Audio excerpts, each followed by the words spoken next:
everyone, this is me Dr. Ritika Dongre. Hope you're doing well, and in this video we'll be discussing about how to prepare paper 2 of UGC NET JRF exam. तो इस video में हम discuss करेंगे कि किस तरीके से हम पेपर 2 की प्रिपरेशन करें जिससे कि हमें ज़्यादा से ज़्यादा सक्सेस पेपर 2 क्लियर करने में मिले और overall UGC net JRF exam को क्लियर करने में मिले।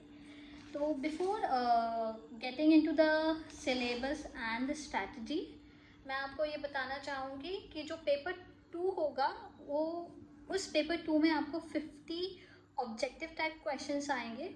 उन ऑब्जेक्टिव टाइप्स ऑफ क्वेश्चंस में मेजरली आपके एमसीक्यू होंगे, मैचिंग टाइप होगा, ट्रू एंड फॉल्स हो सकते हैं, assertion and reasoning type questions हो सकते हैं।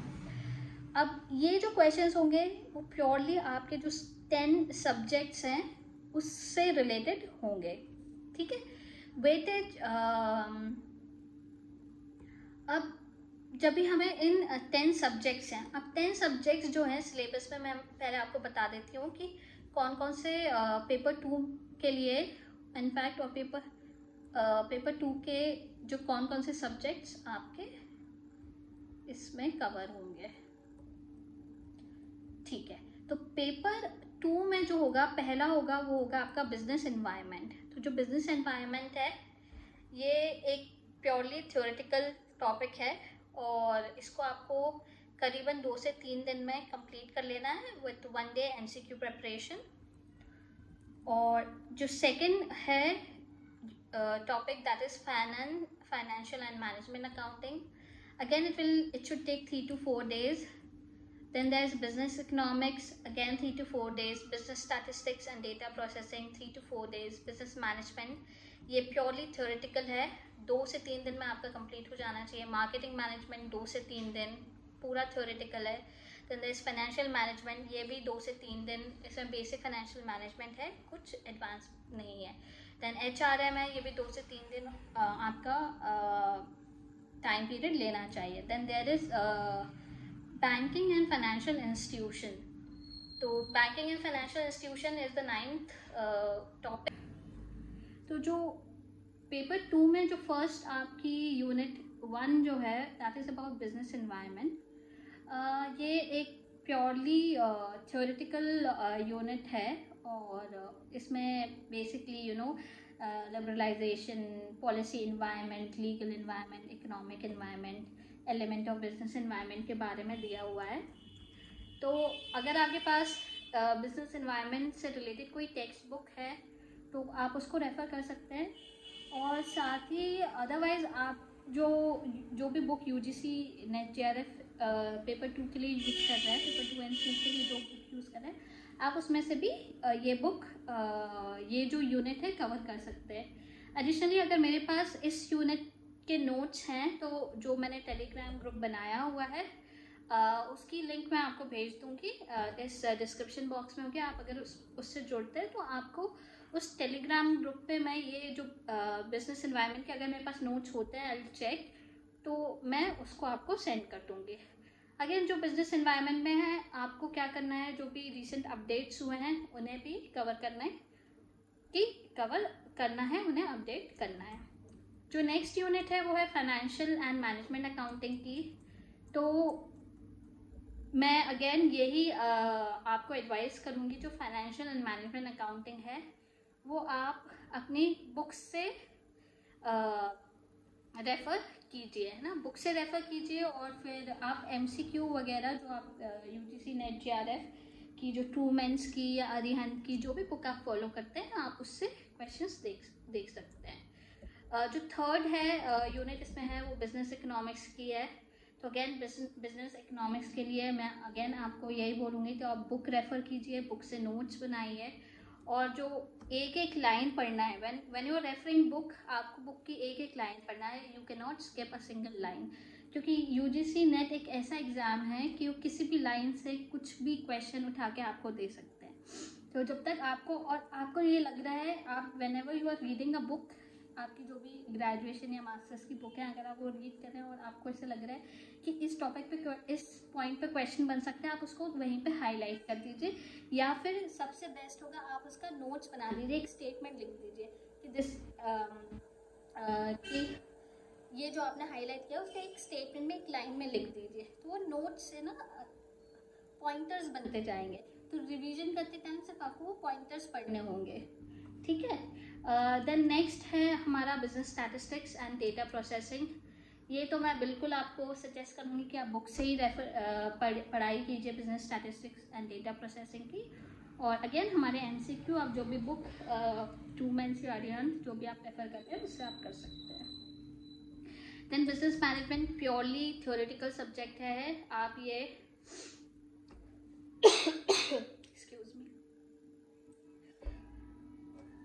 तो जो बिजनेस मैनेजमेंट है वो प्योरली थ्योरेटिकल सब्जेक्ट है। इसको ये जो टॉपिक है आप अरिहंत और आपका जो भी आप बुक रेफर कर रहे हैं, इधर अरिहंत और ट्रूमैन्स, आप जो भी उससे आप रेफर कर सकते हैं।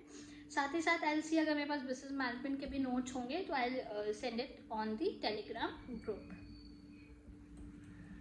देन मार्केटिंग मैनेजमेंट अगेन पूरा थ्योरेटिकल सब्जेक्ट है, आपको ये बुक से पढ़ाई करनी है इस सब्जेक्ट की, आपको इसके नोट्स बनाने हैं और MCQ आपकी जो भी रिस्पेक्टिव आप बुक रेफर कर रहे हैं उससे आपको सॉल्व करने हैं।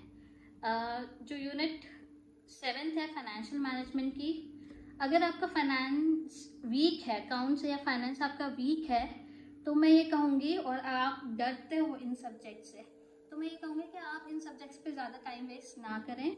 आप आपकी रिस्पेक्टिव जो भी बुक है, आप जिस UGC नेट JRF के लिए जो भी पेपर 2 और 3 के लिए आप बुक फॉलो करते हैं, आप ये जो सब्जेक्ट्स है फाइनेंस और अकाउंटिंग से रिलेटेड, आप उनसे रेफर कीजिए, उनके MCQ कीजिए, आपको बुक से इन्हें ज़्यादा टाइम वेस्ट करने की ज़रूरत नहीं है। लेकिन अगर आप ऐसे हैं जिनका ये फाइनेंशियल मैनेजमेंट वगैरह, फाइनेंशियल मैनेजमेंट अकाउंट्स स्ट्रॉन्ग है, तो आई वुड रेकमेंड कि आप फिर इन्हें, आपको आपकी स्ट्रेंथ को और भी स्ट्रेंथन करना है। आप इसे जैसे भी मतलब आप उसे बुक से पढ़ सकते हैं, और MCQ अगेन आप अपने जो रिस्पेक्टिव बुक है उसके आप सॉल्व कर सकते हैं। Human resource management I would strongly recommend कि आप जो दिल्ली यूनिवर्सिटी में जो HRM मार्केटिंग मैनेजमेंट की जो बुक्स फॉलो होती हैं, आप उन बुक्स से नोट्स बनाइए और उन नोट्स को बार बार रिवाइज कीजिए। बैंकिंग एंड फाइनेंशियल इंस्टीट्यूशन हमेशा ये अपडेटेड होता रहता है, कुछ ना कुछ इसमें current number of banks and different kind of information इसमें अपडेट होती रहती है। तो मेरे पास करंट तो नहीं होगी, जो प्रीवियसली मैंने बैंकिंग एंड फाइनेंशियल इंस्टीट्यूशन के जो PDF या नोट्स मेरे पास होंगे, अगर होते हैं तो I share it with you, और अगर वो नोट्स नहीं होते हैं तो आपकी जो रिस्पेक्टिव बुक है आप उससे सिर्फ फॉलो कर सकते हैं, आप उसमें से पढ़ाई कीजिए और MCQ को सॉल्व कीजिए। नेक्स्ट है हमारा international business. International business very scoring, again एक बहुत स्कोरिंग यूनिट है। इसे मैं स्ट्रांगली रेकमेंड करूँगी कि आप आपकी बुक से इस सब्जेक्ट को कवर कीजिए। ठीक है, बुक से कवर कीजिए। जब भी मैं आपसे बोल रही हूँ कि आपको बुक से कवर करना है, तो आपको एटलीस्ट एक बारी पूरी बुक को रीड करना है, और एक बारी जब आप जैसे जैसे रीड कर रहे हैं, आपको साइमल्टेनियसली नोट्स बनाने हैं। नोट्स कैसे बनाने हैं? पॉइंटर्स में नोट्स बनाने हैं, पैराग्राफ में नोट्स नहीं बनाने हैं। किस में बनाने हैं? पॉइंटर्स में बनाने हैं। पॉइंटर्स में जब आप नोट्स बनाओगे तो आपको रिवीजन करते टाइम काफ़ी हेल्पफुल होगा। तो इस तरीके से आप पेपर 2 की प्रिपरेशन कर सकते हैं, जिसमें 10 यूनिट्स हैं, 10 सब्जेक्ट्स हैं। जो भी थोड़े प्रैक्टिकल सब्जेक्ट में जो भी स्टूडेंट्स या हमारे बच्चे जो भी प्रैक्टिकल सब्जेक्ट में अपने आप को वीक समझते हैं और सोचते हैं कि उनका थ्योरी ज़्यादा है, आप थ्योरी पे ज़्यादा फोकस कीजिए। एक आध सब्जेक्ट आप छोड़ के भी चले जाओगे तो भी कोई बड़ी बात नहीं होगी, जिसमें आपको पासिंग मार्क्स लेके आना है। ठीक है, अगर आपको लग रहा है आपका FM या बिजनेस स्टैट्स या बिजनेस इकोनॉमिक्स में आपको थोड़ी डिफ़िकल्टी है, तो आप इन 10 सब्जेक्ट में से एक सब्जेक्ट को आप स्किप कर सकते हो, इतनी हम रिस्क ले सकते हैं। बट हमें एक से ज़्यादा सब्जेक्ट स्किप नहीं करना है। एक से ज़्यादा जो आपके वीक लग रहे हैं वो आप आपकी जो रिस्पेक्टिव बुक है यूजीसी नेट के लिए जो आप फॉलो कर रहे हैं आप उससे पढ़ाई कीजिए। एमसीक्यू ज़्यादा से ज़्यादा सॉल्व करने की कोशिश कीजिए। एमसीक्यू कम से कम आप 2 से 3 बार सॉल्व कीजिए। जितना ज़्यादा सॉल्व करोगे उतना अच्छा होगा। रिवीजन, नोट्स के रिवीजन 2 बार रिवीजन होना, एटलीस्ट 2 बार रिवीजन होना बहुत इम्पॉर्टेंट है, ठीक है। और एमसीक्यू रही बात, और जो मैंने प्रीवियस वीडियो में भी आपको बताया था कि आर गुप्ता की प्रीवियस ईयर क्वेश्चन पेपर्स की एक बुक आती है जिसमें पिछले 10 से 12 साल के क्वेश्चंस दिए हुए होते हैं। आप उस बुक को फॉलो कीजिए। जैसे ही आपका एक बार ही पूरा सिलेबस कंप्लीट हो जाता है और एक बार रिवीजन हो जाता है, ठीक है, एक बार सिलेबस और एक बार रिवीजन हो जाता है, तो फिर आप उन प्रीवियस ईयर क्वेश्चन पेपर्स को उठाइए पेपर 2 के और उन्हें सॉल्व कीजिए। अगेन पेपर 2 जो है 50 क्वेश्चंस हैं, आपको 1 घंटे से ज़्यादा पेपर 2 में इन्वेस्ट नहीं करना है, ठीक है। माइंडेड, हमें थोड़ा सा टाइम मैनेजमेंट भी करना है, तो 1 घंटे से ज़्यादा हमें पेपर 2 में इन्वेस्ट नहीं करना है। तो आपको प्रैक्टिस भी इस तरीके से करनी है कि विद इन 1 आवर आपकी जो पेपर 2 है उसके क्वेश्चन सारे कंप्लीट हो जाए। अगेन जब आप क्वेश्चंस करेंगे कम से कम 2 से 3 प्रीवियस ईयर क्वेश्चंस आप कीजिए एक दिन में। जब आप क्वेश्चंस करेंगे आपको समझ में आएगा कि आपके वीक एरियाज़ कौन से हैं और स्ट्रॉन्ग एरियाज़ कौन से हैं। जो स्ट्रॉन्ग एरियाज़ हैं वो आप उनको लाइटली रिवाइज कर सकते हैं। जो वीक एरियाज़ हैं उन पे आप ज़्यादा फोकस कर सकते हैं। जो आप तीसरी सेकेंड और थर्ड टाइम रिवाइज करेंगे उन पे। अगेन मैंने कहा है एमसीक्यू कम से कम 2 बार करना ज़रूरी है और साथ ही साथ आपको previous year question paper solve करना भी बहुत इम्पॉर्टेंट है। अपार्ट फ्रॉम दैट बुक जो जो भी बुक्स चलती हैं जैसे अरिहंत हो गई और ट्रूमैन्स की बुक हो गई है पेपर 2 और पेपर 3 के लिए, तो आप इन बुक्स को फॉलो कर सकते हैं। जो भी अभी मार्केट में हैं अवेलेबल है उन बुक्स को फॉलो कर सकते हैं। ये बुक कॉम्प्रिहेंसिव बुक होती हैं लेकिन ये एंटायरली सिलेबस को कवर नहीं कर, हो सकता है इनसे बाहर, है ना, एंटायरली सिलेबस को कवर नहीं करती हैं। तो देर आर सर्टेन सब्जेक्ट्स जैसे HRM हो गया, मार्केटिंग मैनेजमेंट हो गया, है ना, इंटरनेशनल बिजनेस हो गया, और क्या हो गया हमारा बिजनेस इकोनॉमिक्स हो गया, बिजनेस स्टैट्स हो गया। तो कुछ सब्जेक्ट को तो आपको प्योरली आपको जो आपकी ग्रेजुएशन या मास्टर्स की बुक्स हैं उनसे पढ़ना है, नोट्स बनाने हैं। नोट्स आपके बहुत काम आने वाले हैं। नोट्स हमें सिर्फ पॉइंटर्स में बनाना है, ठीक है। तो दिस इज़ हमारे पेपर 2 के लिए ये हो गया है। और तो अगर आप इस प्लान को फॉलो करते हो तो इन 2.5 मंथ्स आपका पेपर 2 काफ़ी अच्छे से कवर हो जाएगा।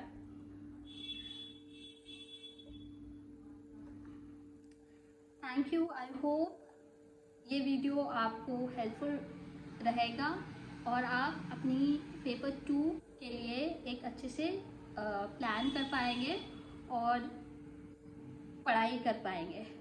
वंस अगेन मैं ये कहना चाहती हूँ, नो मैटर कोई कितना भी प्लान बना दे, देखिए जितनी मेहनत आप करेंगे रिज़ल्ट उस मेहनत पे ही डिपेंड करता है, ठीक है।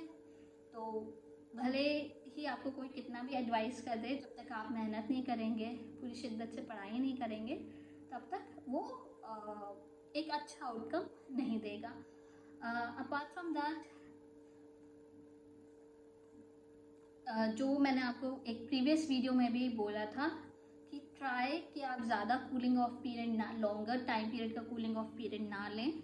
और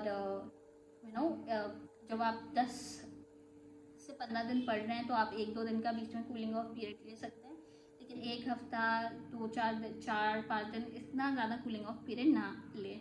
कोई इमरजेंसी आती है, कुछ अदर इमरजेंसीज हैं, तो that is a totally different thing. आप उन चीज़ों पे किसी का कंट्रोल नहीं होता है।